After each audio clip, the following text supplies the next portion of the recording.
सांगलीत महाविद्यालयीन युवतीवर तिच्या पतीकडूनच चाकू हल्ल्यात युवती जखमी तर पती फरार। सांगलीतील कॉलेज कॉर्नर येथील एका महाविद्यालयासमोर एका महाविद्यालयीन युवतीवर तिच्या पतीने चाकू हल्ला केल्याची घटना घडली आहे। या हल्ल्यानंतर हल्लेखोराने पलायन केले। प्रांजळ काळे असे या युवतीचे नाव आहे। 6 महिन्यांपूर्वी संग्राम शिंदे याच्याशी तिचा प्रेमविवाह झाला होता। त्यानंतर दोघांमध्ये वाद सुरू होते। यापूर्वीही संग्राम विरुद्ध तिने तासगाव पोलीस ठाण्यात गुन्हा दाखल केला होता। आज ती कॉलेज कॉर्नर येथील एका कॉलेजला आली होती। त्यावेळी पतीने कॉलेजच्या बाहेरच तिच्यावर चाकूने वार केला। या हल्ल्यात प्रांजळ जखमी झाली असून तिच्यावर शासकीय रुग्णालयात उपचार सुरू आहेत। हल्ल्यानंतर पती संग्राम याने घटनास्थळावरून पलायन केले। घटनेनंतर विश्रामबाग आणि शहर पोलिसांनी सुद्धा घटनास्थळी धाव घेतली। अद्याप याबाबत पोलिसात नोंद नाही।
आज काय नेमका प्रकार घडला आणि काय कशातून झालेलं आहे सर? आज सकाळी 8:30 ते 8:45च्या दरम्यान विश्रामबाग पोलीस ठाणे हद्दीतील कॉलेज कॉर्नर या ठिकाणी कॉलेजला येणारी एक त्या ठिकाणी मुलगी आहे।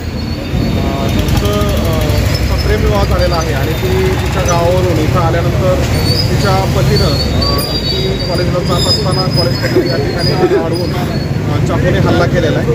तर तत्काळ आम्ही सदर पीडित महिला ही हॉस्पिटलाइज झालेली असून योग्य उपचार सुरू आहेत। त्याच पद्धतीने आरोपीला ताब्यात घेण्याकरता पथक त्या ठिकाणी रवाना करण्यात आलेला आहे।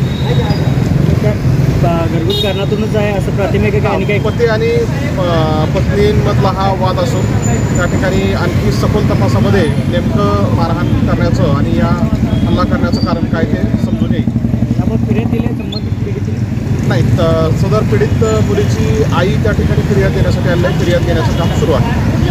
तपासाबाबत काय पुढे? तपासाकरता आम्ही एक पथक त्या ठिकाणी रवाना केलेलं असून तत्काळ आरोपी ताब्यात घेत आहोत। अमित गुराप्पा बोलतो, राहणार खाळीकर, माकडवाली गल्ली, सांगली। काय सकाळी तू कुठून कुठे जात काय बघितलं? मी सकाळी इथून जात होतो कॉलेज कॉर्नरला, आपल्या कॉर्नरला एक 12 पॅसेंजर होते, मग ते पॅसेंजर सोडायला येताना मग ते जरा पब्लिक दिसल्यामुळे गेलं पब्लिक पण मदतीला कोण धावली नाही। मी डायरेक्ट काय केलं, पब्लिकमधून मी डायरेक्ट रिक्षा आडवी लावली। मग त्या टाईवरती त्यांचे जेव्हा मिस्टर आहेत ते XYZ, मग त्यांनी डायरेक्ट पोहोचून डायरेक्ट हल्ले केले त्यांच्यावर। मग काहींना विचार करता मी त्या ताईंना डायरेक्ट रिक्षात बसून डायरेक्ट सांगली सिव्हिलला नेलं। किती वाजताची घटना आहे साधारण? 8:20 बाकी कोण मदतीला आलं नाही? बाकी कोण मदतीला आलं नाही। तू पुढे काय केलं? मी डायरेक्ट सिव्हिलला नेलं। तुझा नवरा कुठे गेला? नवरा या बाजूला पळून गेला। कुठं लागलं होतं त्याला? हाताला। हाताला.